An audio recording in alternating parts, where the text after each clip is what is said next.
distance in your eyes. Oh no, I've said too much. I set it up. That's me in the corner. That's me in the spotlight, losing my... So going back to my question, where we have a context where something is really wrong, you take into account the actions being carried out, the thoughts that might be carried out, the person's intention, all of that. Given that circumstance where something would be really wrong, on what basis would we have to say that it would really be wrong or really be right? There's two bases that come to mind immediately for me. One would be my own personal judgment, and the other would be a societal judgment. So in other words, I may look at it and say, this is really wrong, but society may deem that what they did is okay, and therefore it's not enforced. What I think is wrong is not enforced and irrelevant to anyone but me. But go ahead. Sorry to interrupt. Okay, this is what I would say to that both of those things would be arbitrary standards for arbitrary reasons. And that's why you have arbitrary rules that are different around the globe. That's why no two societies have the same standards of law and morality. It's about increasing your understanding and determining which goals and values you want and which ones are better for yourself and for society. For example, I would say that one of the things that I would consider to be a moral absolute is that it is morally wrong everywhere, at all times, for one human being to own another human being as property. That this always was wrong, even if societies didn't recognize it's wrong. And how can I say that? Because I am the ultimate judge of what I consider to be right and wrong. I am evaluating their moral standards according to my own and saying, no, I'm sorry, I realize you guys thought this was moral, but I say that this is absolutely immoral. Now, if there are other people that agree with me, great, then we can begin, creating social change or whatever you want, and begin to change the world around us. Or go set up your own country where there's and not slavery. Hopefully we're constantly getting better at this. Right. But I would say that owning another human being is wrong and always has been, even if they wasn't recognized. Okay, but like I said, the logical conclusion to all this is that what is said to be right and wrong is not really right or wrong. Correct. It's just arbitrarily right or wrong for arbitrary reasons. It could be wrong yesterday, then we could change our mind, society could change our mind, or I could change my mind and be right today. There's a difference between arbitrary and variant.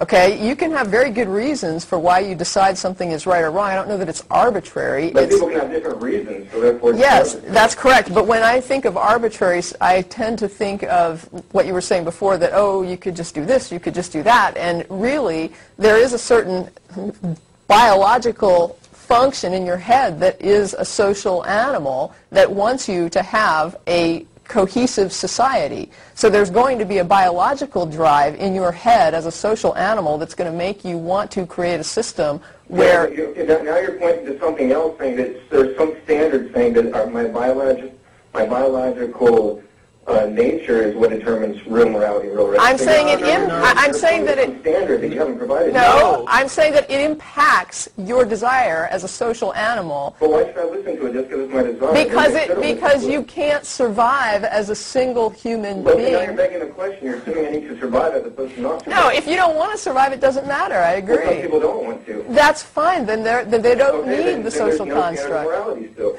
The standard is determined by the being and by the society. Okay, we've already gone over that. And what's the problem with it? I don't know what it is you want to get to. The fact that you... The problem is that there's no real rights and no real wrongs that people are really accountable to. I agree. Rights and arbitrary wrongs and arbitrary reasons. I agree. There is no innate right and wrong absolutes that exist irrespective of a thinking viewpoint. Correct. I agree. Correct. Okay, so everybody in the world who tries to claim to be a moralist is really just using a word like blah, blah. You go around and saying, I'm a blah, blah, and we don't really know what that even means or why we should be blah, blah. Curiously, you and I and Tracie can have a conversation about this, so clearly it's not equivalent to blah, blah. In my worldview, we're created in the image of God, and we have a moral compass. How do you know that? Within us. That makes no sense. Well, my worldview is more consistent than yours because that's the practicality. How can that be consistent? Okay, How can that be consistent? because that's the practicality of the way the world works. And you're proving that that's the case because you're saying that it's innate within you to have your nature to want to survive. But here is the problem. It's also innate in other social animals, but it's less innate in non-social animals. Why is it that when you breed something like a Siberian fox to become more social, it gains what we would label as more... Okay, so why is it that animals can eat each other, but yet if I go eat children for the fun of it... Now wait a second. We have an animal, a Siberian fox, that is a solo animal. This is a solo animal. It's not a social animal. You can breed this animal to be more passive, and in doing so, it actually breeds a more social variant of that animal. The social variant is more prone to social interaction with people and other animals. Okay, you're begging a question that animals or living organisms need to survive as opposed to not survive. No, I'm not. No, I'm demonstrating that you can breed morality into an animal. Hang on, Cameron, please. There's no question begging here. There are two possibilities. Either the species has survival as a goal, or it does not. If it does not, then it doesn't matter. Nothing. If it does, you better let me finish, or I swear I'm going to hang up on your ass. I don't care. Me neither. The other option... See, if you don't care if you survive... Yeah, if you don't care if you survive, matter. piss off. The other option is that survival does matter, and therefore it becomes a basis. However, I'm just going to go ahead and preemptively jump to what you wanted to get to, which is that there must be some divine author of a moral code. Well, first of all, there is no universal moral code. Second of all, let's take a look at that situation. And the Euthyphro dilemma is particularly useful for this. Is something moral because God says so, or does God say so because it's moral? If the first one is true, something becomes moral because God said so, that's divine command. That is morality by fiat.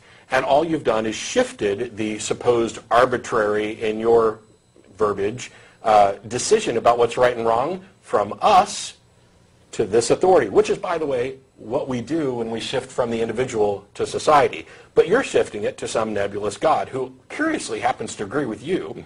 But all you've done is taken what would have been arbitrary and shift the arbitrary nature up to something else. There is no absolute morality in divine command theory. There is no absolute morality. It is just one step removed from our subjective assessment. If the opposite is true, that God says something because it's moral, then there is some moral absolute standard, but God is now irrelevant. Your divine author supposedly is not the author. He's the messenger boy, which means that we should be able to determine these standards without his guidance.